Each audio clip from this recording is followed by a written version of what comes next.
वैशाख मास तीसरा अध्याय। नारद जी बोले, जो मनुष्य श्रेष्ठ ब्राह्मणों को पलंग दान करता है, ब्राह्मण की उस पर सुख से सुलाकर ठंडी ठंडी हवा की जाए तो संपूर्ण धर्मों के साधन से उसका शरीर निरोग रहता है। इस दान से सब ताप शांति दूर हो जाते हैं। वह मनुष्य योगियों से भी दुर्लभ पद प्राप्त करता है।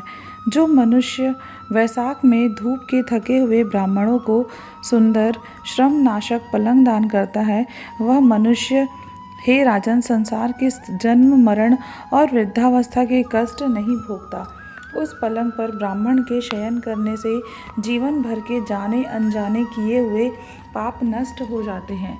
हे राजन, जैसे अग्नि के स्पर्श से कपूर जल जाता है, वैसे ही पलंग देने वाला मनुष्य निश्चय ही ब्रह्मा पद पाता है।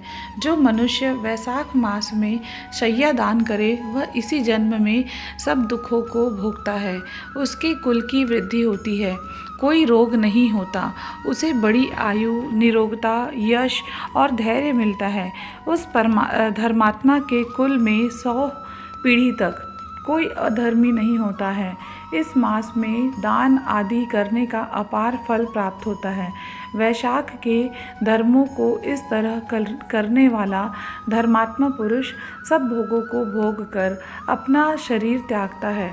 जो वेद पाठी ब्राह्मण को तकिया दान देता है, उसके सभी पाप नष्ट हो जाते हैं और अंत में ब्रह्मा पद प्राप्त होता है। बिना इसके दिए मनुष्य सुख पूर्वक नहीं सो पाता है और इसके दान करने से सबका आश्रय बनकर पृथ्वी का राज्य भोगता है। हे राजन, वह मनुष्य 7 जन्म तक सदा सुखी, भोगी, धर्मपरायण और विजयी होता है, फिर अपने 7 कुल समेत मुक्त हो जाता है। जो मनुष्य चटाई अथवा और किसी प्रकार का आसन देता है, जिस पर पत्रशायी विष्णु भगवान स्वयं विराजते हैं, इससे जल में पड़ी हुई ऊन नहीं भीगती, वैसे ही संसारी जीव संसार के बंधन को नहीं प्राप्त होता है। चटाई को देने वाला पुरुष आसन और शैया पर आरूढ़ हो सब तरह सुखी रहता है। जो शयन करने के लिए चटाई और कंबल दान देता है, वह मुक्त हो जाता है, इसमें संदेह नहीं है। निद्रा से दूर हो जाता है और निद्रा से परिश्रम दूर हो जाता है, वही निद्रा चटाई पर सुखपूर्वक आती है। हे राजन, जो वैशाख में कंबल का दान करता है, वह अकाल मृत्यु से छूटकर 100 वर्षों तक जीवित रहता है। धूप से व्याकुल ब्राह्मण को जो मनुष्य पतला वस्त्र देता है, उसकी पूर्ण आयु होती है और परलोक में परम गति मिलती है।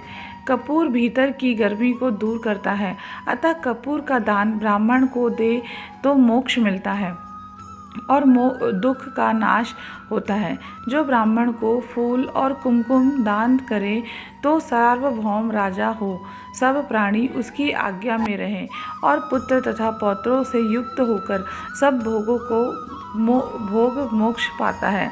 त्वचा और हड्डी के संताप को चंदन तत्काल दूर कर देता है, अतः जो चंदन का दान करता है, वह तीनों पापों से दूर हो मोक्ष को प्राप्त होता है। जो जल में भीगी हुई खस, चंपा या कुशा दान करता है, हे राजन, वह प्राणी सब प्रकार के सुख भोगता है। सब देवता उसकी सहायता करते हैं, उसके सब पाप और दुख दूर हो जाते हैं और अंत में मोक्ष पाता है। जो वैशाख में गोरोचन और कस्तूरी दान करता है, वह तीनों तापों से छूटकर मोक्ष पद प्राप्त करता है। जो मेष की संक्रांति में तांबूल और कपूर दान करता है, वह पृथ्वी में सारे सुख भोग कर निर्वाण पद प्राप्त करता है। जो मनुष्य सेवती और जूही दान करता है, वह सार्वभौम राजा होकर अंत में मोक्ष पद प्राप्त करता है। जो वैशाख में केतकी और मल्लिका दान करता है, वह माधव भगवान की आज्ञा से मोक्ष पद पाता है।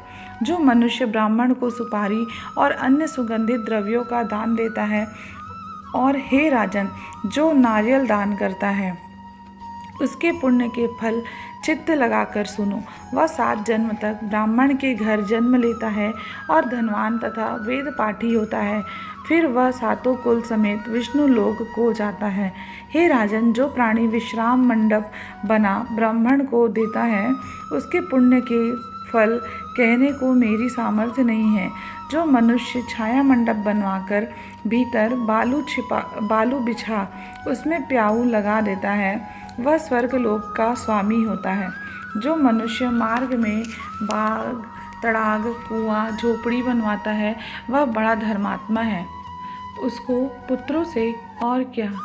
जो मनुष्य कुआं, तालाब, मंडप और प्याऊ लगवाता है तथा सद्धर्म का करना, यही उसका पुत्र है। संतान 7 प्रकार की है। इन सातों में से जो एक भी नहीं करता, वह मनुष्य स्वर्ग को नहीं जाता। उत्तम शास्त्रों को सुनना, तीर्थ यात्रा, सत्संग, जलदान, अन्नदान, पीपल का पेड़ लगाना और पुत्र होना, ये 7 प्रकार की संतान देवताओं ने कही है। अन्य सैकड़ों धर्म करने पर भी मनुष्य को संतान नहीं मिलती। इसलिए संतान की इच्छा करने वाले को इनमें से एक कर्म अवश्य करना चाहिए। पशु, पक्षी, मृग और वृक्षों को भी स्वर्ग सुख नहीं मिलता, फिर मनुष्यों का तो कहना ही क्या। जो मनुष्य सुपारी, नागवल्ली, कपूर और अगर सहित पान दान करता है, वह निश्चय ही शारीरिक पापों से मुक्त हो जाता है तथा यश, धैर्य और लक्ष्मी प्राप्त करता है।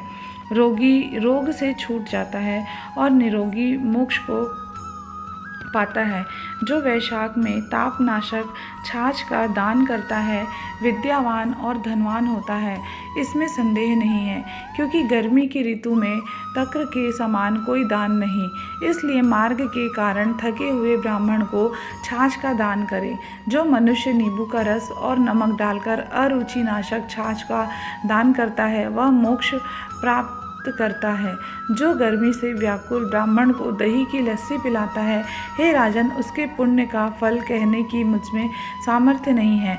जो वैशाख महीने में अच्छे चावल दान करता है, उसकी बड़ी आयु होती है और वह सब यज्ञों के फल पाता है।